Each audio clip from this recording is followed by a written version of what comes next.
Dominique Pellicot, l'accusé principal et ex-mari de Gisèle Pellicot, a été condamné ce matin à la peine maximale de 20 ans de prison. Monsieur Pellicot a 72 ans. Il a drogué son épouse à son insu, vous le savez, pendant près de 10 ans, entre 2011 et 2022, pour la violer et la faire violer par des dizaines d'inconnus recrutés sur Internet. Que serait-il arrivé à Gisèle Pellicot si son ex-mari n'avait pas été surpris en train de filmer sous les jupes de clientes dans un supermarché du Vaucluse le 12 septembre 2020? 51 accusés au total, âgés de 27 à 74 ans, de tous les milieux sociaux, retraités, infirmiers, routiers, plombiers, cuisiniers. Gisèle Pellicot est devenue une héroïne, une icône internationale en refusant le huis clos du procès pour que la honte change de camp. Un important dispositif de policiers est présent pour sécuriser le tribunal d'Avignon. Il y avait le monde entier ce matin, près de 180 médias, dont 82 étrangers. Je salue Stéphane Burgat. Bonjour Stéphane. Bonjour Pascal, bonjour à tous. Vous étiez peut-être dans la salle du tribunal ou peut-être dans une salle à côté dans une des salles annexes pour la rediffusion. En fait, la salle était déjà assez petite en temps normal. Seuls 4 journalistes ont pu pénétrer dans la salle principale, tout simplement parce que il y avait beaucoup de renforts policiers, puisqu'il y a beaucoup de mandats de dépôt ont été prononcés. Donc voilà, il faudra mettre les fers en gros aux accusés. Donc c'est pour ça qu'on est redistribué sur 4 salles de retransmission. Bon, personne n'a été relaxé. Sur les 51 personnes qui étaient accusées, tout le monde a été condamné. Exactement, même s'il y a eu des faits qui ont été requalifiés pour 2 ou 3 qui ont été requalifiés en atteinte sexuelle. Donc on avait requalifié des faits qui étaient au départ de tentative de viol pour agression sexuelle. Sinon c'est de la culpabilité pour tout le monde, des peines qui sont quand même en dessous de ce qui avait été requis par les avocats généraux, sauf pour Dominique Pellicot. On est resté sur cette peine maximale de 20 ans, mais sinon on a des peines qui sont entre 2-4 ans plus bas que ce qui avait été demandé donc par le ministère public. Quelles ont été les réactions dans la salle, d'abord de Gisèle Pellicot en premier? Très attentive, elle qui souvent évitait le regard, mais là elle a vraiment fixé chacun des accusés quand ils se levaient pour entendre le verdict et les peines de prison qui étaient prononcées. Gisèle Pellicot qui est attendue et elle va certainement s'exprimer. Il y a une horde incroyable. Je vous propose, vous pouvez vous diriger vers elle? Impossible, c'est ce que j'allais vous dire. En fait, elle est inaccessible. Je pense que si elle parle, pour tout vous dire, je pense que sur les chaînes info et notamment sur CNews, on va pouvoir l'entendre en direct. Donc je demande à Laurent Tessier, est-ce que c'est possible dans ces cas-là de se brancher sur l'antenne de CNews et d'écouter C'est l'avocate de Dominique Pellicot qui va prendre la parole. Eh bien, je vous propose de l'écouter peut-être, Stéphane Burgat. On écoute, nous sommes en direct, tout ça se fait. Madame Zavaro, qui aurait été remarquable d'ailleurs, l'avocate de Dominique Pellicot, parce que c'est un dossier évidemment particulièrement difficile et j'ai trouvé qu'elle avait gardé une forme de dignité. Elle a commencé à s'exprimer à l'instant. Je ne crois pas qu'elle a commencé à... Si elle parle. Écoutons-la. Est-ce qu'on peut l'écouter? Est-ce que ça... La liaison est en place? Est-ce que la liaison est en place, Julien Blanc? Pour ma part, en tant qu'avocate de Dominique Pellicot, je voulais à l'issue, au démarrage de ces débats, je voulais que les débats soient sereins. Ils l'ont été. Et ceci est une bonne chose pour l'œuvre de justice. Je voulais que Madame Pellicot puisse sortir apaisée de ces débats. Je pense que les verdicts qui ont été prononcés vont participer de cet apaisement. Je me permets de l'indiquer quand bien même je ne suis pas l'avocat de Madame Pellicot. Au cadre d'une responsabilité pour l'heure assumée de Dominique Pellicot, d'une dignité de Madame Pellicot, je déciderai à l'issue des 10 jours, c'est-à-dire jusqu'au 29 décembre, je déciderai si oui ou non nous interjetons appel de ce verdict qui a été prononcé. Je crois que je disais au début des débats que Monsieur Pellicot n'était pas forcément le chef d'orchestre et les autres n'étaient pas les musiciens. Pour autant, je pense que par l'énoncé de ce verdict, la Cour a condamné le chef d'orchestre en faisant une différence justement entre lui et les différents musiciens qui composent cet orchestre, dont acte. Nous n'avons pas l'autorisation de critiquer une décision de justice. La seule manifestation que nous puissions avoir pour la contester éventuellement, c'est interjeter appel. Et encore une fois, je le répète, nous exploiterons le délai de 10 jours qui nous est donné pour prendre cette décision et savoir si nous devons de nouveau être soumis à, cette fois-ci, un jury populaire dans les mois à venir.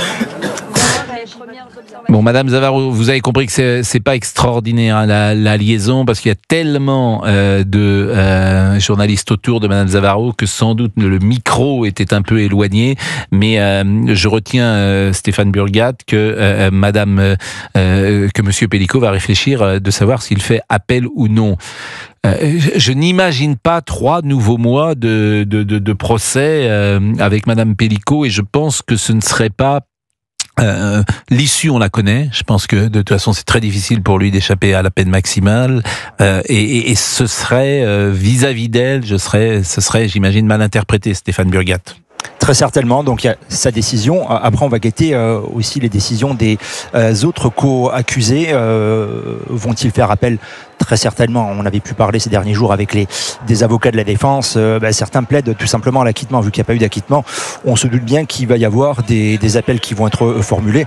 On rappelle aussi que le parquet peut aussi faire appel s'il juge que ces peines ne sont pas assez fortes, ne correspondent pas à ce qui était attendu. Ça, c'est une possibilité aussi.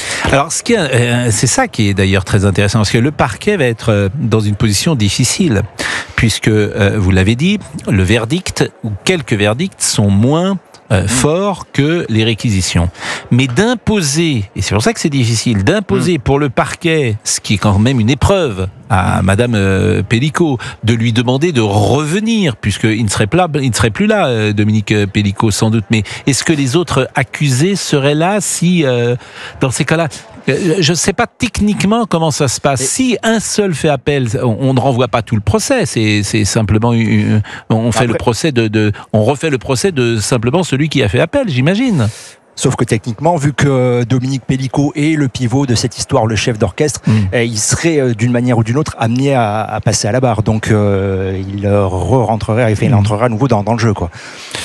Bon, en tout cas, c'est intéressant de savoir ce qui va se passer ces prochaines heures. Donc, vous nous avez dit la réaction de Madame Pellico, la réaction de Dominique Pellico cette fois-ci. Dominique Pellico en larmes, tête baissée. C'était le cas pour au moins un autre accusé. Le reste des accusés, ils sont plutôt restés tête basse. Les réactions assez vives.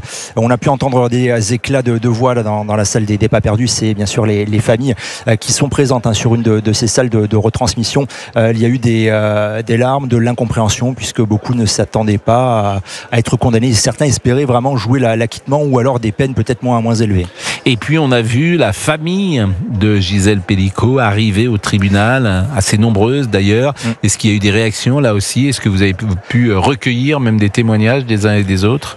Pour l'instant, en fait, ce qui s'est passé, c'est que Gisèle Pellico est sortie par une des portes qui est réservée aux parties civiles dans la salle. Donc, elle a pu passer en dehors de la nuée de caméras là, qui est juste devant la porte de cette salle. Ses avocats avaient annoncé ces derniers jours qu'elle ferait une réaction, courte déclaration. Elle n'a jamais caché qu'elle n'était pas très à l'aise avec les micros. Vu le nombre de journalistes et de caméras, on comprend que ce soit très très impressionnant pour elle. Mais en tout cas, alors on attend quand même une réaction de Gisèle Pellico à un moment dans la journée. Merci Stéphane Burgat. On va marquer une première pause. Vous avez peut-être envie d'intervenir parce que qu'est-ce qui est intéressant dans ce procès ? Évidemment, c'est un fait unique. En tout cas, on peut considérer que c'est un fait unique qui ne ressemble à aucun autre dossier et qui sans doute ne se reproduira plus. Ça, c'est une première analyse. La deuxième analyse, c'est de considérer que ça met en évidence une forme de culture masculine, un rapport à la femme et d'y voir un changement de nos sociétés à venir. Et c'était en tout cas le message du procureur lorsqu'il avait requis.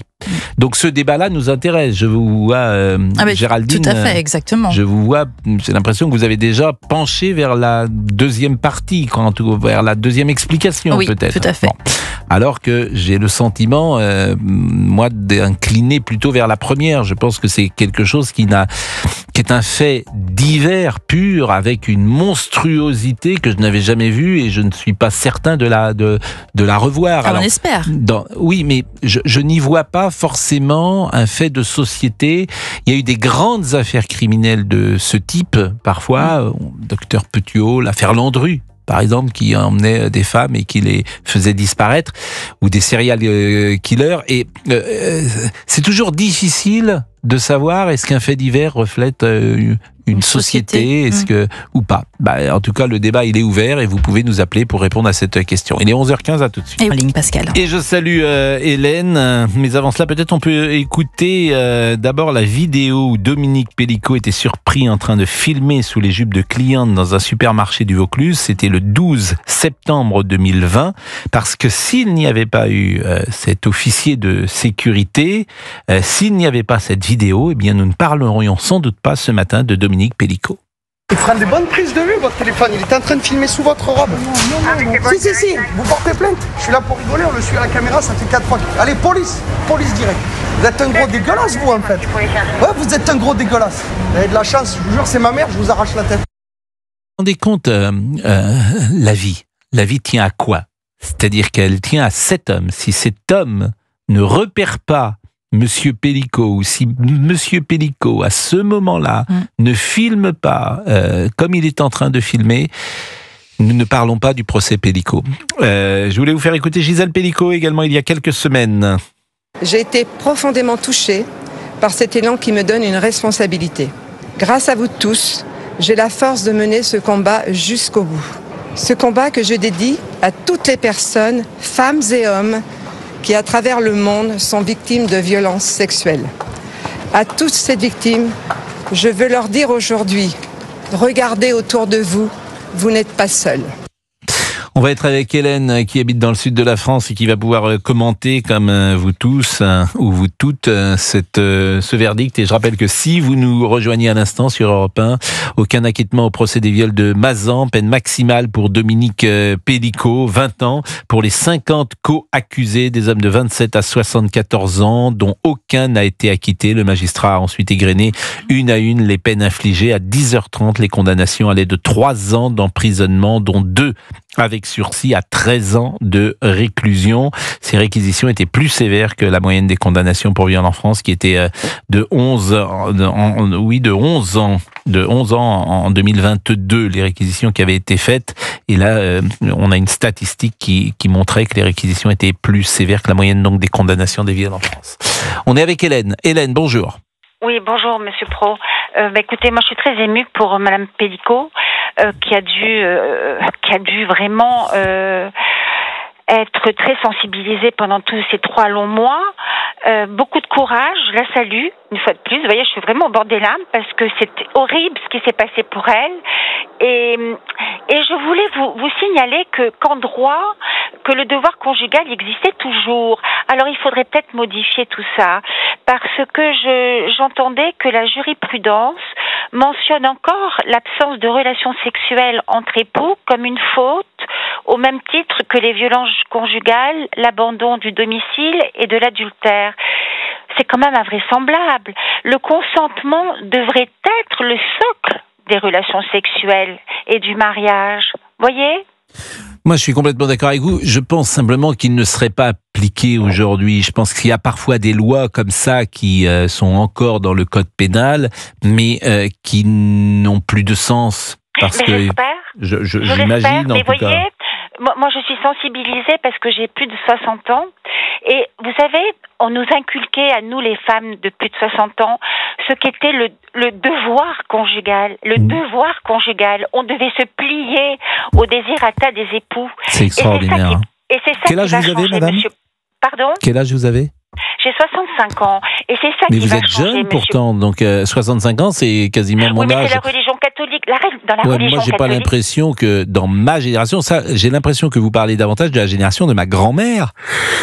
Non. Écoutez, on vous a parlé, par exemple, on vous a dit, il faut que tu te soumettes au devoir conjugal. Vos parents vous disaient cela, par exemple. Oui, vos parents, et mes grands-parents également. Et vous savez ce qu'on me disait même ? Non. Que pour garder un homme, il fallait avoir le ventre et le bas-ventre. Il fallait donc bien le faire manger et se soumettre. Bah oui, mais toutes les familles n'étaient quand même pas comme la vôtre, si vous me permettez. Moi, j'ai pas. Écoutez, je ne sais pas. C'était vraiment. Parce que je dis que vous êtes jeune.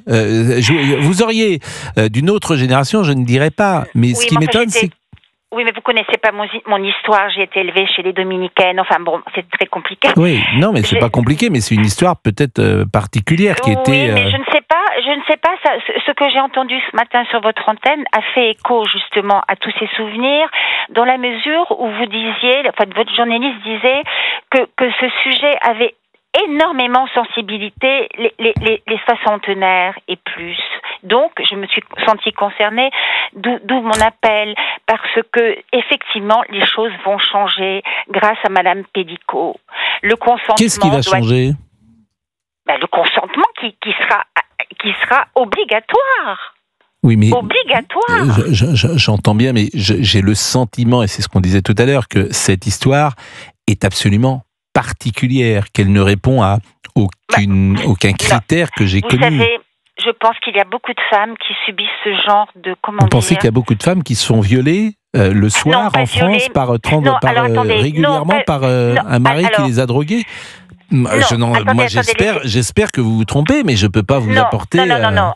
Alors, écoutez, je vais rectifier. Elles ne sont pas droguées, mais elles sont forcées à avoir des relations avec d'autres hommes? Oui, bien sûr. Non, pas avec d'autres hommes, avec leur mari. Ah oui. Mais même avec leur mari. Ah oui, non, mais là, je pense que vous avez sans doute raison, bien sûr. Mais oui, mais bien sûr que si. Vous avez raison, je pense que bien sûr. Moi, j'ai des amis il y a beaucoup de femmes qui simulent. Elles n'ont pas envie, elles simulent. Vous voyez, ça va très très loin tout ça. Même si, sans rentrer dans les détails techniques, il faut quand même...